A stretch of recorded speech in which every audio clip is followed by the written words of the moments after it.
इकाई। ओके, चलिए तो मैं ये समझू ना कि आप लोग अब बोलेंगे भी नहीं कुछ, ठीक है? ओके, कंटिन्यू, मैं ही बोलती रहूंगी, आप लोग मत बोलिए। कौन सी इकाई की थी बेटा?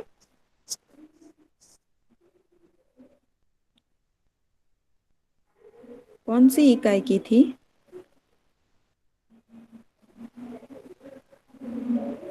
हुसैन, हाँ मिस। इस बार बेटा आपका भी एफर्ट मुझे बहुत कम लग रहा है। हाँ? हम बोलते नहीं थक रहे थे कि लाट हुसैन का इस बार बहुत काम अच्छा है, बहुत काम अच्छा है। तो आप भी थोड़े नीरस से हो गए हो बेटा, क्या मिस बात है? हाँ, मिस ओला पेपर में આપણે મુખ્ય સેના का अड्डा कौन सा है, तो એમાં नीलिया આવે। वो हम लास्ट में अभी बात करते हैं। चलिए लास्ट में आप मुझे पूछ लीजिएगा, ठीक है? 2 मिनट लास्ट में हम हाँ, रखेंगे, तब पूछ लीजिएगा। पर अभी हमने ये शुरू कर दिया है, स्टार्ट कर दिया है, तो हम इसके बारे में बात करते हैं। लास्ट टाइम हमने कौन सा लेसन किया था?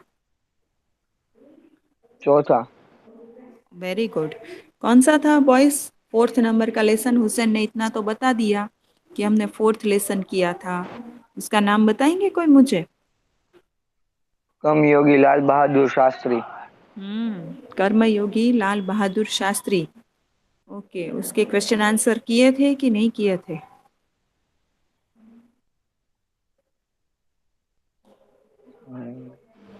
नहीं किए थे, है ना? नहीं किए ओके, थे।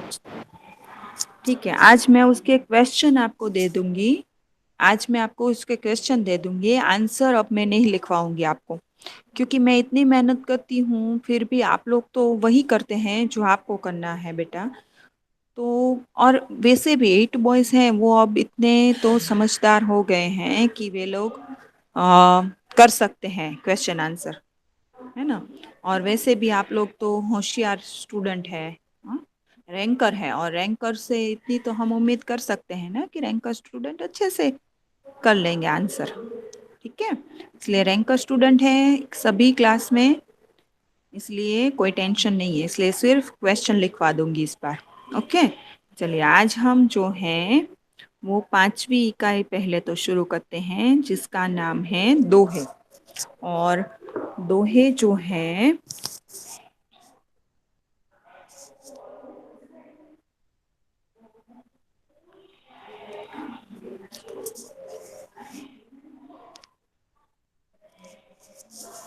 दोहे जो हैं वो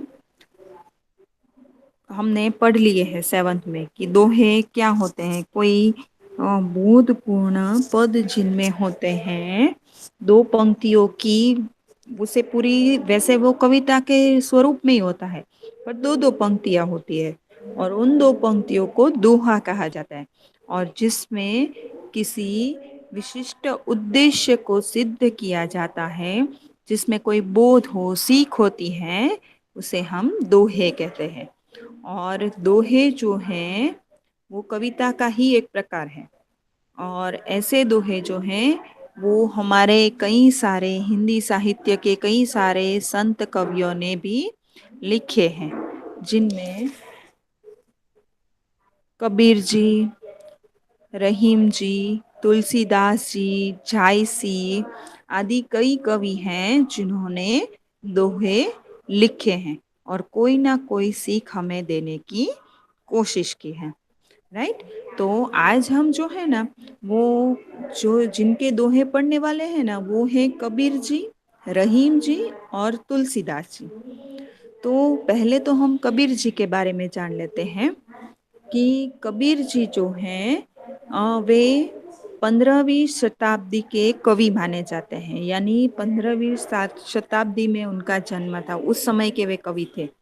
और कबीर जी ने हिंदू और मुसलमानों को उनकी गलतियों के लिए, यानी आपस में एक दूसरे के साथ हिल मिल कर ना रहना, तो वो जो गलतियां करते थे उनके लिए फटकारा भी है, यानी उन्हें समझाकर साथ भी लाया है, और दोनों को हिल मिलकर रहने का उपदेश भी दिया है। उन्होंने अपने दोहे के माध्यम से लोगों को सही जीवन का उपदेश भी दिया है, कि सही जीवन कैसे जीना है उसका उपदेश भी उन्होंने अपने दोहों के माध्यम से दिया है। मैंने इतना आपको कबीर जी के बारे में बताया, राइट। अब मुझे आप में से हाँ। आ, ये जानना है कि कबीर जी के बारे में और जानकारी जो है वो अब आपको लानी है, ठीक है। क्योंकि इस बार ना हम 5 मार्क्स का, आपको मैं अभी से बता दूं, 5 मार्क्स के क्वेश्चन तो ऐसे रखेंगे कि जिनमें कवि या लेखक के बारे में हो, ठीक है। तो अब बताइए, कबीर जी के बारे में हमें और जानकारी चाहिए तो हम कैसे ढूंढेंगे, कैसे प्राप्त करेंगे हिंदी कवि कबीर जी के बारे में। मुझे और जानकारी चाहिए तो कैसे करेंगे हम। गूगल हाँ, गूगल में मिल जाएगा। या दूसरी और कोई दोहे लिखे होंगे। नहीं, मुझे नहीं, दोहे तो ठीक है बेटा, दोहे तो है, पर उनके बारे में और जानकारी चाहिए। ये तो मैंने सिर्फ उनका समय बताया, उनकी एक बात बताई कि उन्होंने लोगों को हिल मिलकर रहने का उपदेश दिया है और हिंदू मुसलमानों को आपस में हिल मिलकर रहने का संदेश दिया है। सिर्फ उनके जीवन के बारे में उनकी 2 खूबियां हैं ना, वो बताई है। इसके अलावा और भी कुछ है उनके बारे में, बहुत कुछ है। तो उनमें से थोड़ा कुछ, और आज जो हम दोहे कर रहे हैं ना, उसके अलावा एक आध दोहा कहीं से मिल जाए तो कहाँ से हम ढूंढ पाएंगे, कहाँ से मैं खोजूं, चलिए बताइए।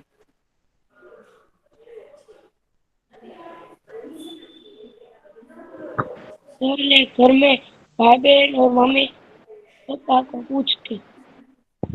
हम्म, पर बेटा शायद उनको तो नहीं पता होगा ये तो कवि के बारे में है ना, तो शायद उन्हें ना पता हो।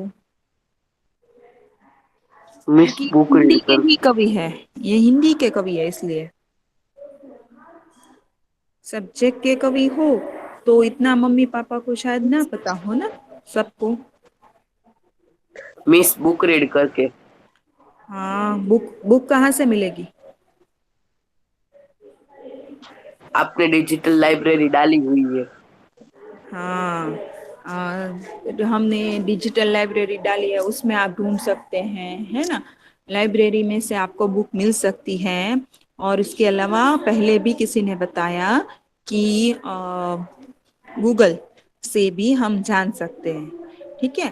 तो आज मैं आपका, आज है ना, आज आपका यही काम होगा कि आज आप होमवर्क में कबीर जी का परिचय है वो कहीं से ढूंढोगे, हो सके तो उसका स्क्रीनशॉट लोगे और उसे अच्छे से पीडीएफ करके मुझे भेजोगे, या तो उसके फोटो को अच्छे से करके क्रॉप करके सही तरह से बना के अच्छे दिखे ऐसे क्रॉप करके आप मुझे भेजोगे। यही आपका होमवर्क रहेगा, ठीक है। मैम और या तो आप उसके बारे में लिख भी सकते हो, लिखोगे तो बहुत अच्छा है, क्योंकि आगे आपका जो काम है ना, उसमें आपको वो लिखा हुआ काम आएगा, इसलिए लिख लो तो बेटर है। और फिर उसके फोटो मुझे भेजना, ठीक है। बोलो बेटा। मैम हम्म, मिस बोलो मारे बेटा। डिजिटल लाइब्रेरी नहीं खुलती। तो कोई बात नहीं बेटा, आप वैसे भी सर्च करोगे ना किसी भी बुक का नाम, तो भी आपका हो जाएगा। आप किसी भी बुक का आप नाम सर्च करोगे ना तो वो भी आपको मिल जाएगी गूगल में, ठीक है। ओके, चलिए, तो हाँ अब हम पहले दोहे पर चलते हैं। उसमें पहला दोहा है, साईं इतना दीजिए जामे कुटुम समाए, मैं भी भूखा ना रहूं साधु ना भूखा जाए। तो यहाँ कबीर जी ने क्या कहा है कि साईं यानी ईश्वर, यहाँ साईं शब्द जो है वो ईश्वर के रूप में है। बस याद रखिएगा, लास्ट टाइम मैंने आपको कहा था कि हम शब्दार्थ में से ही समानार्थी लेंगे, ऐसा कहा था मैंने आपसे। और इस बार हम जो हैं वो अब आप लोग समानार्थी, मुहावरे, अ, विरोधी, ये सब जो है ना, जो व्याकरण करते हैं ना, उसे आपको अब इन इन सब कविता की पंक्तियों या जो भी हमारा पाठ है उसमें से आपको देखना है कि कहाँ किस मुहावरे का उपयोग हुआ, या कहाँ कोई संज्ञा का उपयोग हुआ, या तो कोई समानार्थी इसका आ सकता है। ये सारी बातें जो हैं वो आप अब देखोगे। अब थोड़ी नजर को बढ़ाओ, ठीक है। अब पहले सेम में नहीं कहा, पर दूसरे सेम में हम ये सब धीरे धीरे स्टार्ट करते हैं। तो अब आप लोग जैसे जैसे स्टैंडर्ड बढ़ रहा है तो थोड़ा बहुत आपको अपनी सोच को भी बढ़ाना पड़ेगा, ठीक है।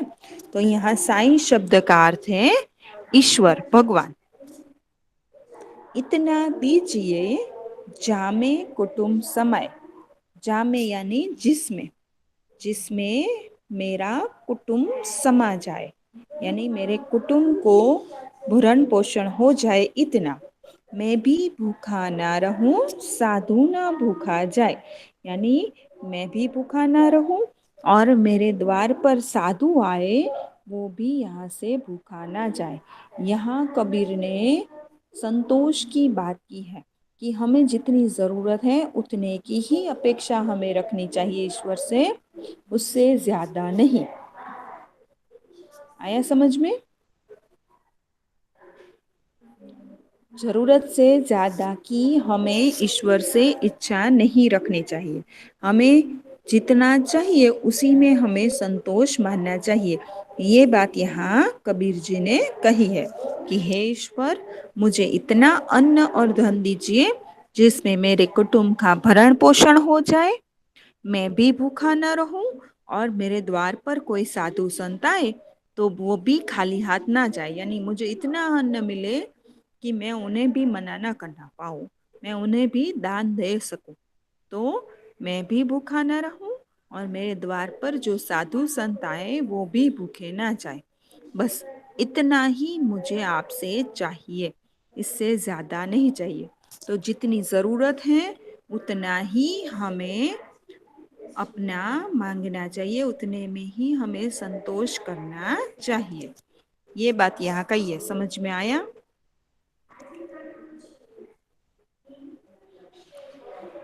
समझ में? हाँ मिस। हाँ मिस। ओके, चलिए आगे पूछेंगे। हाँ, इस दोहे का अर्थ। उसके बाद दूसरा दोहा है, बिना विचारे जो करे सो पाछो पछताए, काम बिगाड़े आपनो जग में होत हसाए। देखिए इसमें कुछ दोहे ऐसे आएंगे जो हमने 7th में कर लिए हैं, हाँ, रिपीट भी होंगे। तो यहाँ कबीर जी क्या कहते हैं कि अगर हम बिना विचार किए कोई काम करते हैं तो हमें पीछे से पछताना पड़ता है, हमारा काम तो बिगड़ता ही है पर दुनिया में हमारी हंसी होती है। जग में होत हंसाए यानी दुनिया में हमारी हंसी होती है। पछताए यानी पछताना पड़ता है। हम बिना विचार किए कोई काम करते हैं तो हमें पछताना पड़ता है, हमारा काम तो बिगड़ता ही है पर दुनिया में हमारी हंसी भी होती है। देखिए कभी कभी क्या होता है, आप लोग उत्साह में ये काम मुझे करना है, मुझे करना है करके एकदम से कोई काम बता देना तो आपको करने की बहुत जल्दी होती है ना, इसलिए आप काम तो हाथ में ले लेते हो, पर फिर क्या होता है कि फिर आप उस काम को बिना प्लानिंग के करते हो, इसलिए आपका काम अच्छे से नहीं होता, आपको पछताना पड़ता है और आपका काम तो साथ में बिगड़ता ही है। पर फिर लोग आप पर हंसते हैं कि देखो बड़ा उतावला था कि मैं करूँगा और करने चला, कुछ पता तो था नहीं। इसलिए हमेशा कोई भी काम हो हमें सोच समझकर करना चाहिए। आप टेस्ट देते हो तो टेस्ट भी आपको सोच समझकर देनी चाहिए। बहुत ऐसे टेस्ट निकाली, फिलअप किया नाम, रोल नंबर फिलअप किया, आगे बढ़े और जैसे ही प्रश्न आए तो प्रश्नों पर कोई कोई कोई तो नजर घुमा भी लेते हैं, बाकी कई सारे तो ऐसे हैं जो नजर भी नहीं घुमाते, सीधा टाइप करने लगते हैं। तो फटाफट फटाफट टाइप कर दिया, सबमिट कर दिया, फिनिश। मिस पेपर तो बहुत इजी था, इतना इजी तो एक भी पेपर नहीं था। और फिर जब मार्क्स आते हैं तब पता चलता है कि ऐसी क्या गड़बड़ हो गई थी मुझसे। तो विचार बिना काम करते हैं इसलिए ऐसा होता है। मैंने हमेशा आपको समझाया है, ऑफलाइन हो या ऑनलाइन हो, आपके हाथ में पेपर आता है आपका तो आपको पहले उसे एक बार शांति से पढ़ लेना चाहिए। आपको लिखने का पूरा समय मिलता ही है और स्पीड भी आपकी इतनी तो होनी ही चाहिए। तो पहले आपको उसे एक बार पूरा पढ़ लेना चाहिए, फिर उसके बाद आपको एक एक प्रश्न सोच समझकर फिलअप करना चाहिए और फिर फिलअप करने के बाद आपको उसे दोबारा एक बार चेक करना चाहिए। पर हम ऐसा सब कुछ करते ही नहीं, हमें तो बस जल्दी से फिलअप कर देना है और सबमिट कर देना है। फिर कई सारी गड़बड़ होती है, किसी का जवाब किसी में लिख देते हैं, किसी प्रश्न का जवाब किसी और प्रश्न में लिख देते हैं। तो ऐसा सब कुछ होता है, इसलिए विचार किए बिना हमें कोई काम नहीं करना चाहिए। तो बिना विचारे जो करे सो पाछो पछताय, काम बिगाड़े आपनो जग में होत हंसाय। यानी हम बिना सोचे समझे कोई काम करते हैं तो हमें पछताना पड़ता है, हमारा काम तो बिगड़ता ही है, पर दुनिया में हमारी हंसी भी होती है। क्लियर? एक और उदाहरण देती हूँ। कभी कभी ना आप लोग घर में शुरू शुरू में आपको कोई काम नहीं सौंपा जाता, आप छोटे होते हैं, आपके बड़े भाई बहन हो ना तो उन्हें ही काम दिए जाते हैं। फिर आपको कोई काम मिल जाए ना तो आप बहुत खुश हो जाते हो कि चलो मुझे काम मिल गया, आज मम्मी ने मुझे भी कुछ काम दिया, तो फटाफट फटाफट लेने चले जाते हो। मम्मी ने बोला ना कि दुकान से ये चीज़ लानी है तो फटाफट लेने तो चले जाते हो। फिर मम्मी की बात तो पूरी सुनते नहीं, फिर वहां जाके याद करते हो, अरे ये लाना था पर कितना लाना था वो तो मैंने पूछा ही नहीं। फिर घर पे वापस आते हो, फिर क्या होता है, सबके सब आप कर हंसते हैं ना कि बड़ा आया फटाफट लेने जाना था, पता तो था नहीं कि कौन सी चीज कितनी लानी है।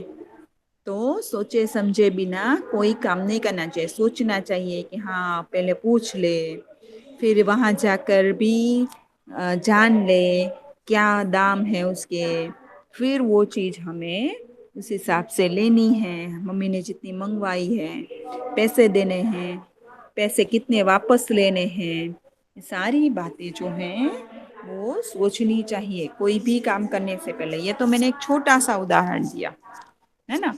चलिए, इतना समझ में आया आपको?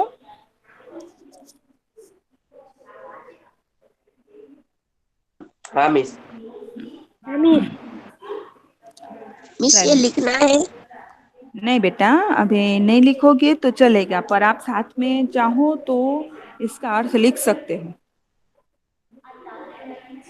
क्योंकि ये सारे अर्थ आपको लिखने हैं होमवर्क में, इसलिए। चलिए अब यहाँ देख लेते हैं।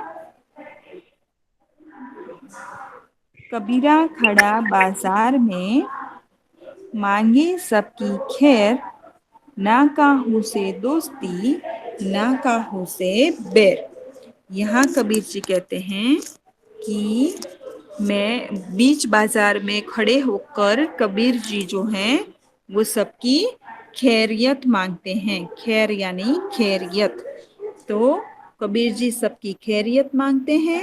वो कहते हैं कि मेरी ना ही किसी से दोस्ती है और ना ही किसी से बैर। बैर का समानार्थी क्या होगा?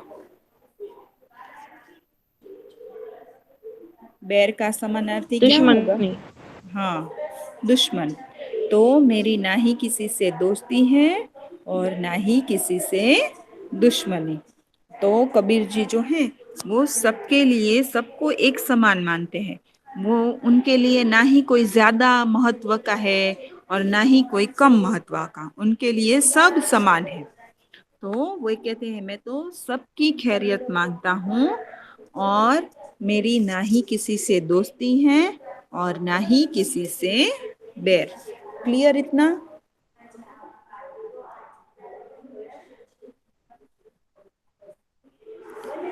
वॉइस क्लियर इतना? हाँ हाँ हाँ मिस।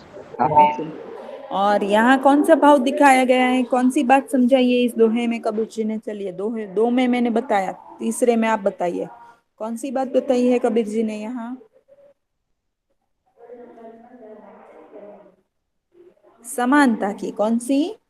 समानता की। हाँ, सब में हमें समानता रखनी चाहिए। ये मेरा प्रिय दोस्त, ये मेरा कम प्रिय दोस्त, ये तो सिर्फ बोलने वाला दोस्त, ऐसा सब कुछ नहीं होना चाहिए। या इससे तो मेरी बनती नहीं है, ये इस स्वभाव का है, इसने मुझे एक बार ये मना किया था, ऐसा सब कुछ नहीं रखना चाहिए मन में। बस सिर्फ इतना कि सब मेरे दोस्त ही हैं, कोई दुश्मन नहीं और ना ही कोई ज्यादा दोस्त, सब मेरे लिए समान हैं। तो एक दूसरे में समानता की भावना यहाँ रखने की बात कबीर जी ने की है। चलिए, अब तीनों दोहे जो हैं वो मुझे आप लोगों में से ही कोई समझाएंगे। आप जो भी दोहा कहेंगे वो मैं आपके सामने रख दूंगी। तीनों में से जो जो बोलना चाहे वो बोल सकता है, पर एक बार दोहा आ गया फिर वो रिपीट नहीं होगा। चलिए, ये वाला और ये वाला कौन बोलने वाला है? मैं समझाऊं? ओके, कौन समझा रहा है? मैं। नाम तो बताओ। अली नवाज। ओके, अली नवाज, चलो बोलो, कया कौन सा दोहा समझाओगे? पहला वाला। ओके, चलिए, पहला ही है।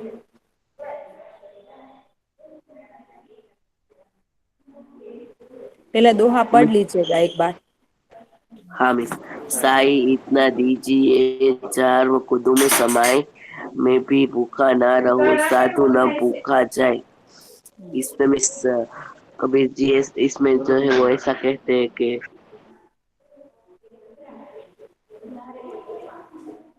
साई यानी ईश्वर।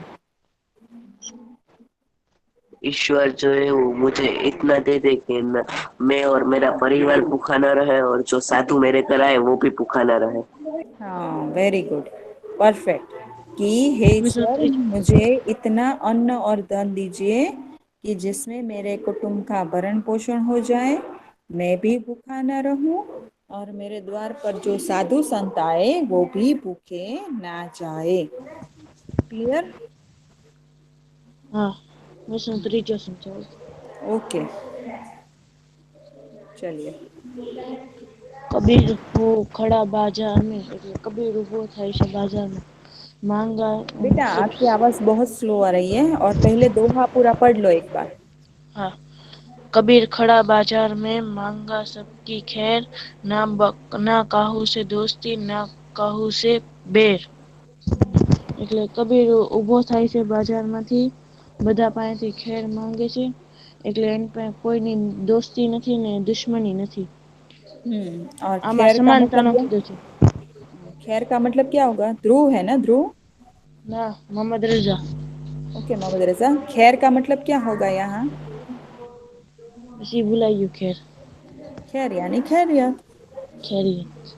हाँ, तो कबीर जी कहते हैं बीच बाजार में खड़े होकर कि मैं सबकी खैरियत मांगता हूँ, मेरी ना ही किसी से दोस्ती है और ना ही किसी से बैर। क्लियर? चलिए, આપે। ओके, अब ये दूसरा वाला रह गया है, ये कौन समझाएगा?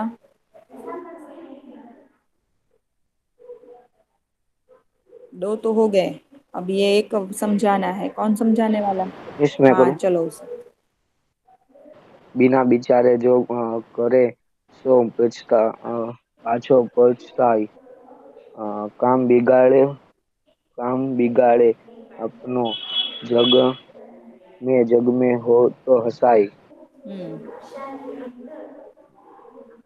ओके, आप જે समझाएंगे? વ્યક્તિ જે વ્યક્તિ આપણું हिंदी में बेटा, हिंदी में।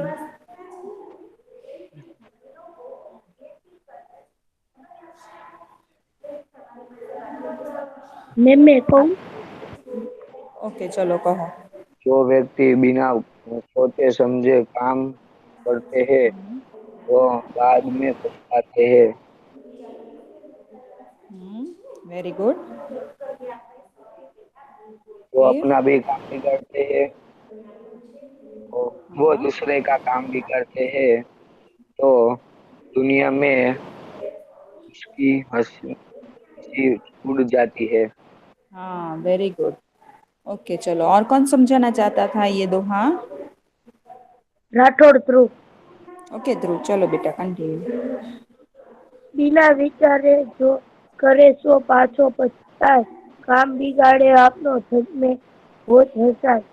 बिना विचारे मतलब जो सोचे समझे बिना जो काम हम ले लेते हैं वो जो पछता है, जो पूरा नहीं होता और हम भूल जाते हैं वो, और काम बिगाड़े आपने वो दूसरों का काम बिगड़ता है इसलिए, और जग में हो जाता है इसलिए सब उसकी हंसी उड़ाते हैं दुनिया में। एक करेक्शन करूंगी ध्रुव, हुसैन, आप दोनों की बात में, कि दूसरों का काम नहीं, अपना काम। आपने कहा ना कि जो बिना विचारे काम करते हैं उसे पछताना पड़ता है, वह दूसरों का काम बिगाड़ते हैं और दुनिया में उनकी हंसी होती है। तो मिस दूसरों का आपनो नहीं, मतलब अपना ने। दूसरा नहीं, अपना, अपना काम। ठीक है, हाँ, आपनो यानी अपना। ओके, तो यदि बिना विचारे हम कोई कार्य करते हैं तो हमें पीछे से पछताना पड़ता है, हमारा काम तो बिगड़ता ही है, पर दुनिया में हमारी हंसी भी होती है। हंसाई यानी हंसी होती है। Okay, clear? मिसल्ला त्रीजा दोहाમાં ખેરિયત એટલે હું? आती हूँ एक मिनट। तो यहाँ क्लियर ना, अपना काम। ओके, और तीसरा दोहा खैरियत, खैरियत यानी सकुशलता, अपनी सकुशलता की बात की है, कुशल मंगल की बात की है, कि खड़े खड़े होकर ये सबके लिए खैरियत मांगते हैं। खैरियत मांगते हैं, सबके लिए अच्छा हो ऐसा मांगते हैं, सबका भला हो ऐसा मांगते हैं। वो कहते हैं मेरी ना ही किसी से दोस्ती है और ना ही किसी से बैर है। क्लियर? हाँ। हाँ। ओके, चलिए अब उसके बाद हम रहीम जी के दोहों पर आते हैं।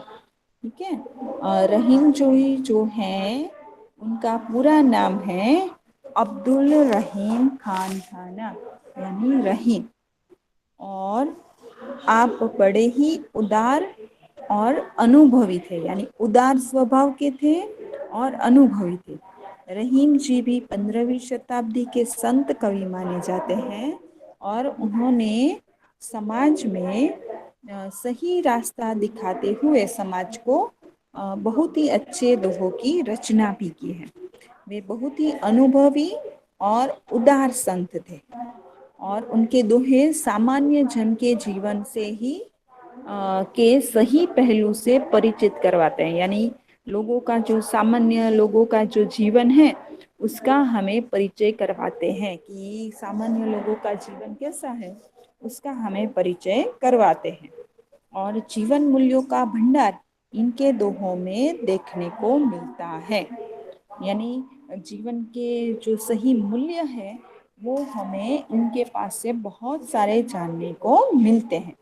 और आपने हिंदी में कई सारे बोधप्रद दोहे जो हैं वो लिखे हैं। तो ये बात है रहीम जी की। ठीक है, चलिए उनका पहला दोहा देख लेते हैं। रहीमन वे नर मर चुके, जे कहूँ मांगन जाही, उनते पहले वे मुए, जिनमुख निकसत नाही। तो रहीम जी कहते हैं कि वे लोग, नर यानी लोग, मनुष्य, नर यानी मनुष्य, ये सब याद रखिएगा बेटा, ये सारे सवाल आपको समानार्थी में काम आएंगे। अब हम शब्दार्थ में से नहीं, लेसन के अंदर से भी पूछ सकते हैं। शब्दार्थ में से आपको कैसे करना है मैंने सिखा दिया, अब लेसन के अंदर से भी। मर चुके यानी वे लोग मरे हुए हैं जो कहीं मांगने जाते हैं, मांगन यानी मांगना, जाही यानी जाना। वे लोग मरे हुए हैं जो कहीं मांगने जाते हैं, पर उनसे पहले, उनते यानी उनसे। देखिए ये जो संत कवि है ना, ये अरबी और ब्रज भाषा के कवि थे। तो अरबी और ब्रज भाषा में इनकी लिखावट होती थी और फिर वो भाषा जो है वो खड़ी बोली हुई। और खड़ी बोली हिंदी आज हम जो हैं खड़ी बोली ने थोड़ा हिंदी का खड़ी बोली के शब्द हिंदी में होते हैं। तो ये ब्रज और अवधी के कुछ शब्द जो हैं खड़ी बोली के कुछ शब्द हैं इसमें आपको देखने को मिलते हैं।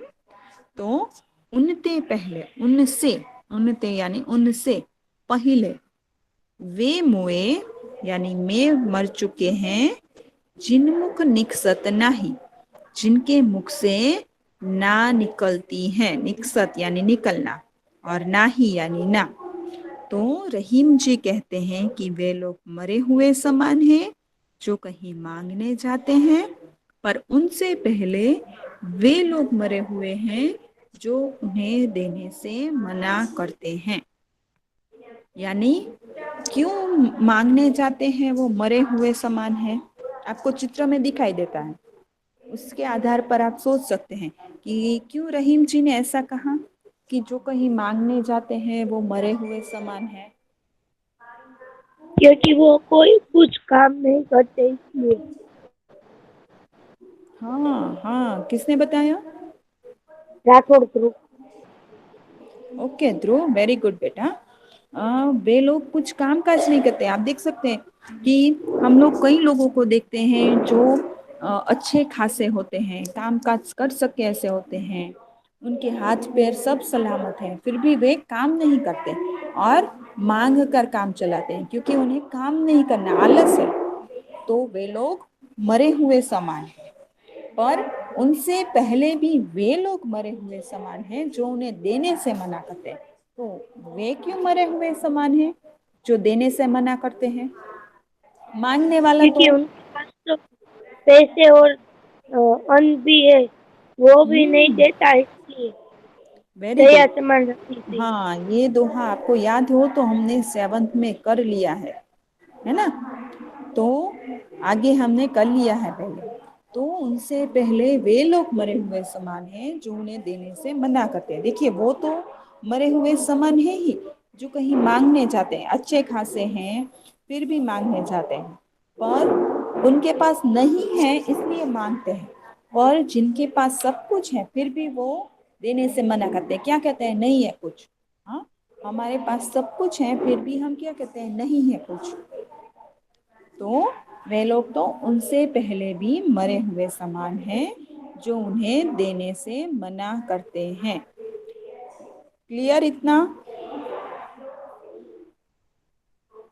हाँ मैम। ओके। तो आज का हम यही रखते हैं क्योंकि आज मुझे आपको कुछ और भी समझाना है। जो बेटा FA3 में हो गया सो